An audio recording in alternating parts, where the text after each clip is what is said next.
Alors évidemment. Bonjour à tous. Pour ceux qui ne le savent pas, en plus de faire des vidéos, je fais aussi de la scène. Et mon spectacle est fait avec un PowerPoint. Une sorte de réunion marketing en plus chiant, bien sûr. Et forcément, dans mon spectacle, je parle beaucoup d'internet, de sites qu'on utilise tous les jours comme Facebook, Twitter, Snapchat, Jackie et Michel. Il y a à peu près un an, je me suis pris le plus gros beat de ma carrière. Je voulais vous raconter un peu comment ça s'est passé, histoire qu'on en rigole tous ensemble, si ça vous tente. De toute façon, vous n'avez pas le choix, c'est ma vidéo. Elle est déjà montée, elle est déjà en ligne. Si vous dites non, c'est relou. Donc en gros, ce soir-là, je jouais dans un casino en Lorraine pour une soirée privée devant les meilleurs clients du casino. Oui, je sais, dit comme ça, on dirait que je suis une escort girl, pas un humoriste. Ça va, on peut avancer dans l'histoire s'il vous plaît. Et vous savez que je suis de Lorraine, donc mes parents vivent là-bas. Et j'ai demandé à ce qu'ils se fassent inviter à cette soirée pour qu'ils puissent enfin me voir sur scène. Je voulais qu'ils soient fiers de me voir parler de choses comme les MILF, Trissom, Hentai, Bonnie POV, toutes ces choses qui rendent fiers des parents. Donc j'arrive l'après-midi dans la salle où je vais jouer le soir, et l'organisatrice qui s'appelle Christine m'annonce que je vais jouer pendant le dîner après le plat principal. Donc déjà ce sentiment d'être un tiramisu qui est pas déplaisant. Et je lui demande la tranche d'âge des gens qui seront à ce repas, histoire d'adapter un peu mes blagues. Elle me dit ce sera du plus de 70 ans. Là Christine, je suis désolé, c'est pas une tranche d'âge que tu me donnes, c'est le crouton, on est à la fin de la baguette là. Donc moi je lui explique à Christine avec mes mots, je lui dis viens voir ici Christine, je t'explique un petit truc. Tu sais ce que fait un vieux après un repas? Soit, bon bah il va faire caca, soit il se lève même plus pour faire. Donc je lui dis voilà, un PowerPoint qui parle d'internet, à mon avis ça va pas trop les intéresser. Et là, qu'est-ce qu'elle me répond Christine? Elle me dit au pire, ils dormiront. Très beau respect de mon métier ça Christine. Bon, le soir arrive, je monte sur scène, je regarde le nombre de personnes, j'évalue, 120, je regarde la moyenne d'âge, pareil, 120. Et là, je vois mes parents qui étaient juste à ma droite, les plus jeunes de la soirée. On aurait dit la table des enfants, vous savez, au mariage. Bon, je fais mes blagues vite fait, le coup de la MILF, ça passe pas trop, mais en même temps, je me dis, c'est logique. Pour des vieux, une mother I'd like to fuck, c'est un peu glauque, ça devient carrément une morte, I'd like to fuck. Ensuite, je demande aux gens de lever la main pour savoir qui a un smartphone. Et là, vous imaginez bien, les têtes qui tombent, les gens qui s'endorment directement. On aurait dit un qui est en taille réelle. Et à ce moment-là, j'entends un vieux qui crie « Hey Christine, c'est quand qu'on a le Dijon ?» J'aime bien ça d'habitude. Mais là, une larme qui coule.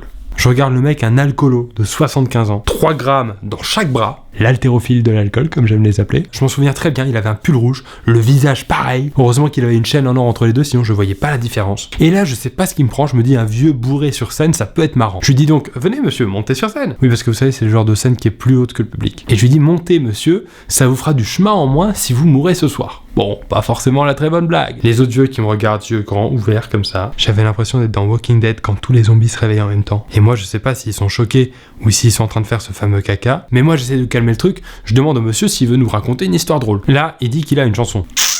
Bon, j'ai plus rien à perdre, je lui donne le micro. Et moi, pendant ce temps, je cours en coulisses, là où il y a mon ordinateur, pour regarder si j'ai des PowerPoint dans mon ordi qui peuvent correspondre à cette ambiance, disons, un peu plus Shirley et Dino, quoi. Là, en train de chercher sur mon ordi, je regarde le vieux. Apparemment, il est en train de les faire marrer bien plus que moi. Je reviens sur scène, je dis merci monsieur, merci de l'applaudir. Là, tonnerre d'applaudissements, l'ambiance qui est montée d'un cran. Je me dis, c'est bon, je les ai. Je recommence mes blagues, l'ambiance qui redescend de 2 crans. Et je sais pas ce qui me prend à ce moment-là, peut-être un réflexe d'enfance quand l'enfant est faible.